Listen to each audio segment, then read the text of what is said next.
welcome to the Games Vault. Thank you so much for giving us your time. We've been trying to arrange this for a little while now, because new production, new show, times, dates, scheduling, being different sides of the planet, also is something that makes it sort of a little tough to coagulate.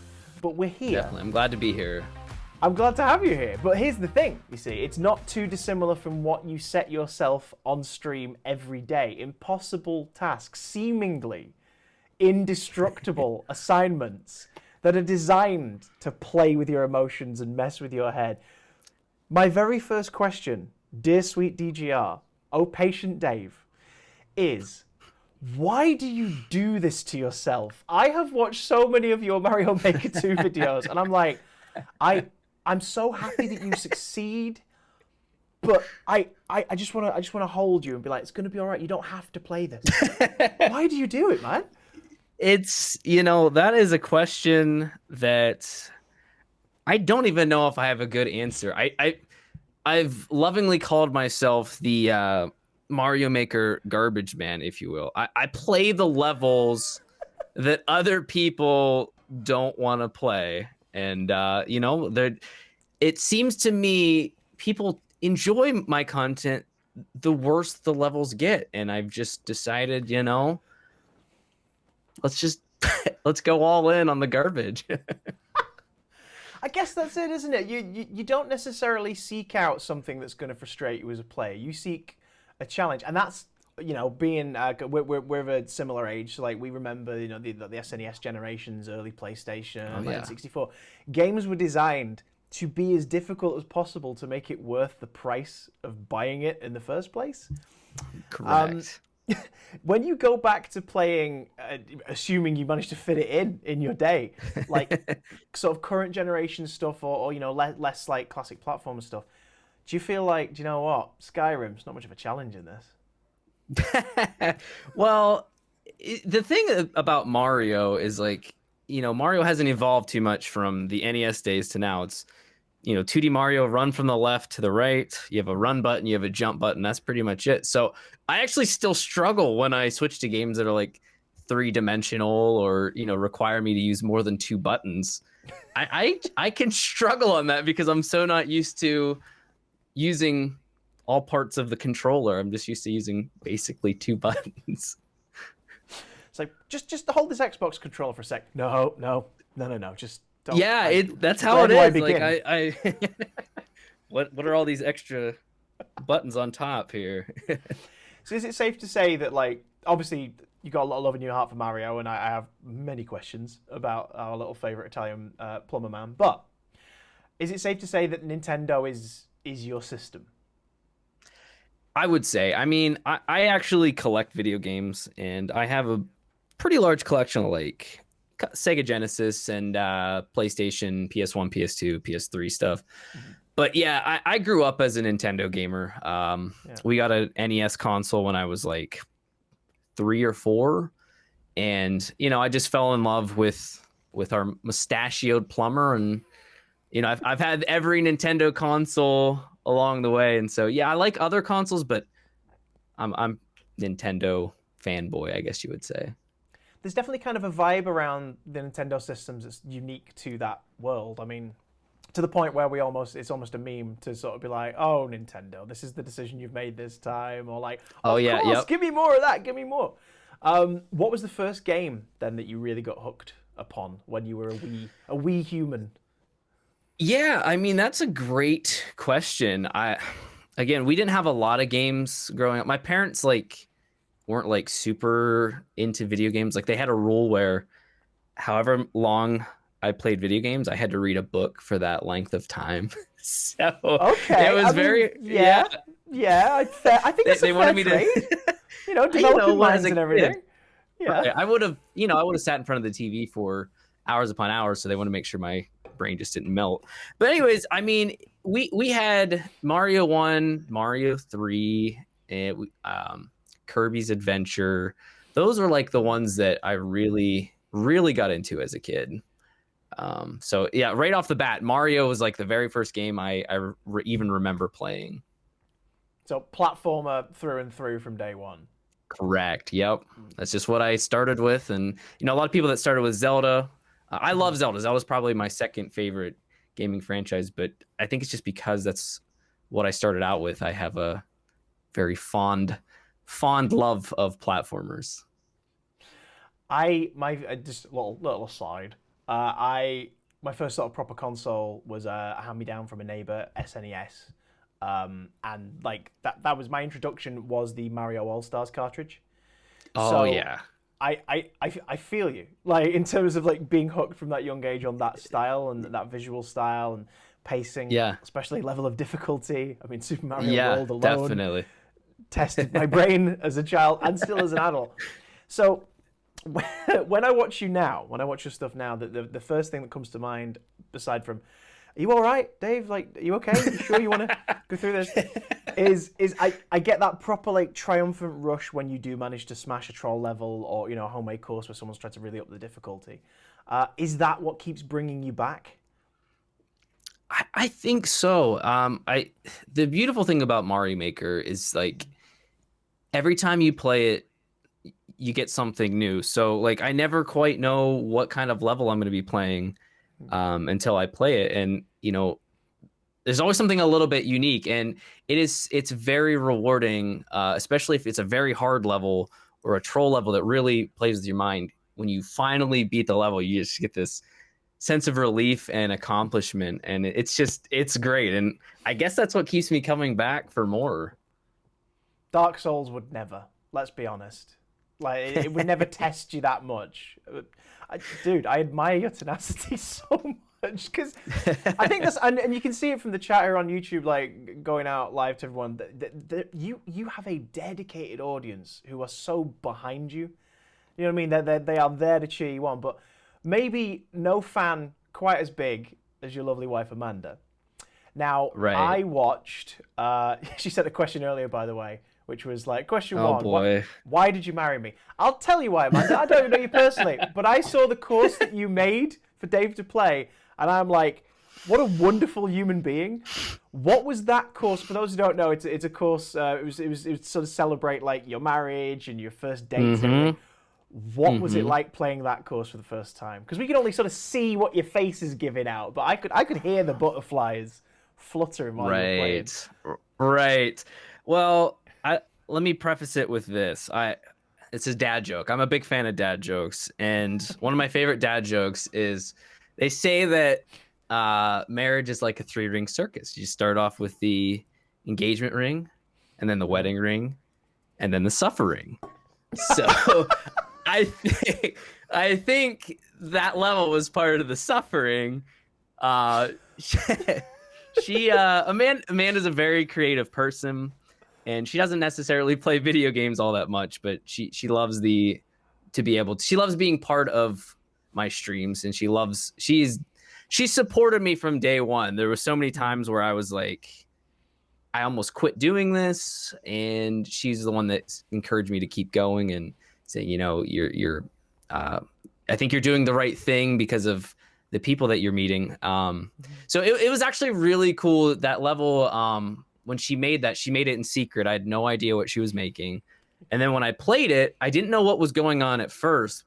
But the further I got into the level, the light bulb started going off. Oh, this was that point in our relationship, and then this was that point. And then I think when I saw the giant ring part of the level, that was when I was like, okay, so this is like basically a walk through our entire relationship, it was really cool I suppose my next and question is more for hard. Amanda. When's the sequel? When's the next stage? When do we like find out more? Some people release autobiographies. You guys should just do this instead. Like chart how everything's going in a new Maker level. So when you do dip a toe into the generations, you did mention that you got extensive sort of PS1, 2, 3 collection. What's your first go-to non-Nintendo console? um I I really like the Uncharted series on the PlayStation 3, PlayStation 4. Big fan of the Uncharted games. But I really like you know, I'm not super big into first person shooters or anything like that because I'm just absolutely dreadful. just just it's disgustingly bad. Like if I have to shoot someone in the middle, I basically can paint along them with bullets and not not hit them. But honestly, I like action RPGs too. I played through Persona 5. I like the Persona series as well. Yeah. Visual novels, I like those too. When I play other consoles, I like to Nintendo's pretty much got the platform genre locked down. So when I play on other consoles, it's pretty much out of the platforming realm, I guess. See, I'm wondering whether or not your love for Uncharted is partially down to the sort of hidden platforming elements of that series. Yeah, there is platforming in Uncharted. Right. Yeah, I don't know. My wife actually, I remember she bought me my PS3 when we were dating, and I think it came with Uncharted, and I was like, wow, this is really cool. I just really liked. I'd never played a game quite like Uncharted because I never played like the Tomb Raiders or anything like that. And when I played Uncharted, I was like, I don't know, I connected with the main character in the game, and I liked following his journey through the next 4 installments. What makes for the best kind of Mario Maker level? So that's another really good question. You know, And I it's quite play a broad all sorts of spectrum, but levels. it's, you know, It is a very broad spectrum. If ever there was an expert, like I've got you in the chair, like what is the best kind of Maker level?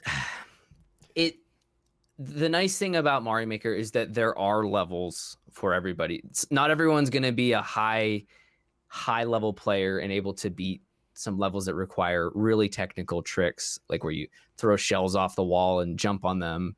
Not everyone's going to be able to do that. So there's the really nice thing that Mario Maker has is that you can filter by, you know, what you feel your level is. If you feel like you can only handle easy levels, you can filter by easy levels. If you feel you can handle a little bit harder, there's normal, and then there's expert and super expert.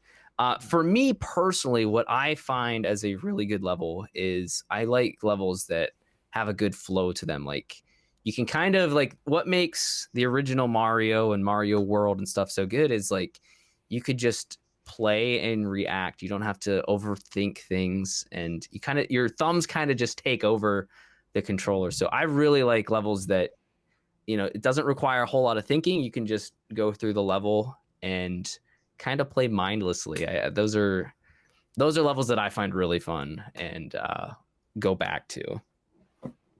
Immersive Personally, Mario yes. Maker levels. Yes. Good work. I mean, the only correct answer to that question really was the one that Amanda made for you. But okay.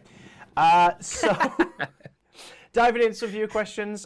We don't normally do this, everyone, by the way. So thank you for joining us because we don't always do every interview live. So this is a unique opportunity. So shameless plug. Maybe subscribe to the channel because like you never know what live interviews might happen next. But Dave, as I have you trapped in your own home at the other end of this call, my first not at all softball question, really difficult question from the chat. Oh boy. Wave Master Ashy says, so what's 2 + 2? Oh gosh. You know, I watched a YouTube video where this math professor proved that 2 + 2 equaled something other than 4. And so now my mind, like, I don't even know. I don't know anymore. Wait, how does that work? What? Maybe it was 1 + 1. I'll send you the video. Oh, 1 + what? So what? Is this one of those weird things where they sort of backwards argue it into like, well, it's 1 and 1, so you're combining I shouldn't have watched the video. Which means, unless they're just cheating and going, it's 11. It's 11. Look at them. Yeah. They're next to each other. See, I had to go out of focus just to emphasize the fingers there. So there we are. Don't say we don't have a great cinematography. Look at that. look at it go. My thing has scrolled down and I lost the question I was gonna answer. Where is it with the thing and the stuff? Lord Bear Gaming would like to know, when will you sell plushies again? Which I want to ask you because I have a follow-up question. So the plushies sadly were a limited time thing. I was reached out to by a company and they said, hey, we sell plushies. Would you be interested? And I said, that sounds really cool. Mhm. And sadly, it was like a one-time thing. I might be able to reach out to them and see if we can do a second print or something like that. But not in the immediate future. They're not going to be available. But maybe, I don't know, maybe sometime. Stay Well, tuned, I guess. there's my follow-up question. That one behind you, how much do you want for it? Well, how much? Hold it open. How much we? Yeah, let's hold. Yeah, who wants to bid on this thing back here? Here's, You don't want the hot dog here? I have a feeling that it's like pre-worn, and I want to make sure. You know what I mean? I know that. I see It's any hot gently dog used, okay? costume, inflatable. And my first thought is, someone's used that for something, so maybe get it dry cleaned first, just in case. Yeah, that's probably smart. Unspoken Knight asks, what would Dave be doing if he never got into streaming? That's a cool question. So I started streaming, doing YouTube stuff like 5-6 years ago. And I actually I had 2 weeks off from my job for the birth of my oldest daughter. And I had the equipment to try streaming, and I did it on a whim. And it kind of just took off. But I was planning, I used to work as a college admissions counselor, where, kids would apply to college and I'd have to review their transcripts and I'd go and talk to them about college and stuff like that. I loved my job, loved the people I worked with. And I was planning that was probably going to be my career until I retired. But I just had this opportunity to try this full time, try content creation full time. And I realized what an opportunity it was. So I was really thankful to have it. But if I wasn't doing this full time, I would definitely still be at my previous job because I really liked it and the people I worked with. So, not going back to wrestling anytime soon, then? No, those days are long gone. I'm just saying, like, John Cena just popped back to the WWE. Like, they're clearly open for experimentation. I mean, why not? You know, So, one thing about me, people for some reason think I'm really tall. I'm only 5'7". I'm really short, so I don't know that I have the height to go into that profession. They all wear lifts in their shoes. Don't worry about it. They all wear lifts in their shoes. If John Cena asks if I said that, say no, everybody. Okay. Nate Degrades says, if Mario games didn't exist, what kind of games would you play on stream? Ooh, I would probably be focused on retro gaming. Like, I love, call me stuck in my ways, but I love the Super Nintendo, N64, PS1 era. And I just love those older games. Yes, they're flawed, they're rough around the edges. Some of them haven't aged well, but I just really like playing those older games and seeing where games have evolved to. But I don't know, I really like retro games. So you'd sort of stick to the old school overall. You'd be like, what? I'm an old soul at heart, so I would play the old games. It's like, what have you bought today? Like, just an arcade cabinet. How are you going to hook that up to an Elgato? It's like, I'll find a way. It's the ultimate. That's the ultimate in retro gaming. If we can have hot tub streams, we can have arcade cabinet streams. Twitch, if you're listening, which you probably are, because you could copyright claim me if I sing a song too well to the tune. Introduce arcade cabinet streams. Me Games Live says, question, tell me what you think about it. Nope, don't sing. How different do you think that Mario Maker 2 levels would be if you had never asked your community to make levels for you to play?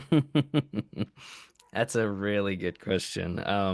So there was kind of this weird takeover of Mario. I won't say takeover, but there's this thing on Mario Maker 2 called #DGR levels, and I'm like positive that 50+% don't even know who I am. They just see other people putting #DGR on their levels and think, oh, well, I'm just going to put #DGR on my levels. And No offense to everybody making hashtag DGR levels. They're typically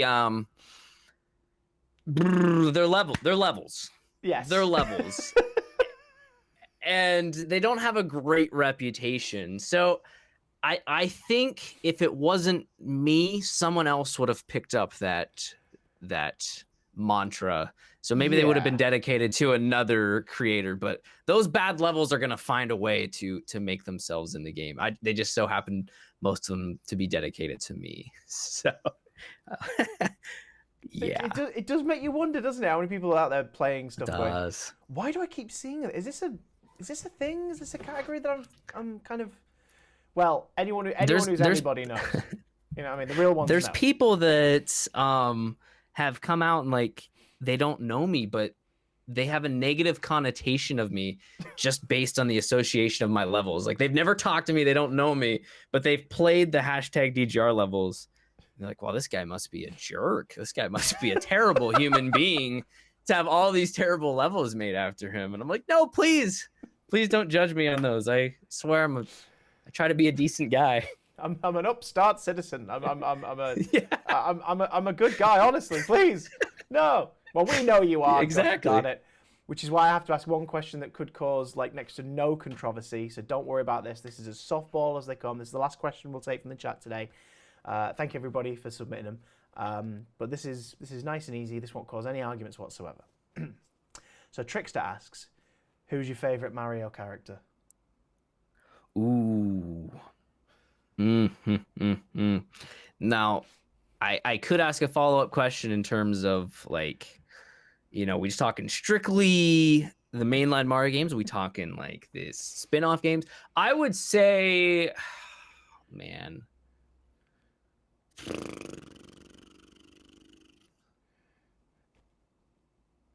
Let's this is very vanilla.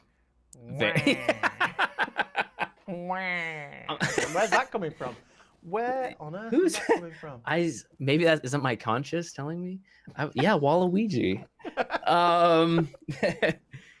Honestly, I don't really have a favorite. They all add to the game. They're all unique, and it wouldn't be the Mario realm without all of them. So it's a cop-out answer. I get that, but I don't really have a favorite character. I think it's a perfectly valid answer. It's a very positive, very sunshiny world. It's just ultimately, no matter how frustrating a troll level may be, is about having a good time and losing yourself to it. So for that reason, for diving into the murky waters and the terrifying tests of DGR specific sort of troll levels and everything, and keeping us all entertained, I want to say from myself and everyone at Games Vault, DGR, thank you so much for just being, for starters, absolutely brilliant, and secondly, for joining us for our first live interview. I really do appreciate it, Dave. Thank you, my man. This was amazing. I am honored to be the first live, and really looking forward to your future guests and hearing you talk with them. This was fantastic and fun. Thank you. No, thank you, and thanks to your amazing community. You guys have been popping off in the chat. I've really enjoyed seeing what you've been saying and trying to vet and edit very carefully what I ask and what I read out loud. You guys are off the chain. So thank you very, very, very, very, very, very, very, very, very, very much. Lastly, is there anything you want to plug? Anything you want to let us know about? Stuff that's coming out, things you have in the pipeline. I know a video dropped like not 2 hours ago as well, so you've been non-stop since you got up today. Yeah, I've gotten to I never intended to do daily content on YouTube, but it's just kind of evolved into that. So just big thanks to Chris, who helps me edit a lot of my videos. Big thanks to just everybody that came today. I'm genuinely so thankful for the DGR community. Above all else, they have supported me through good times and the bad times, and I wouldn't be able to do what I do without them. And obviously thanks to my wife and kids for watching too. That's really all I gotta say. I mean, you can't end an interview more like positively than that, can you? Let's be honest. You can't.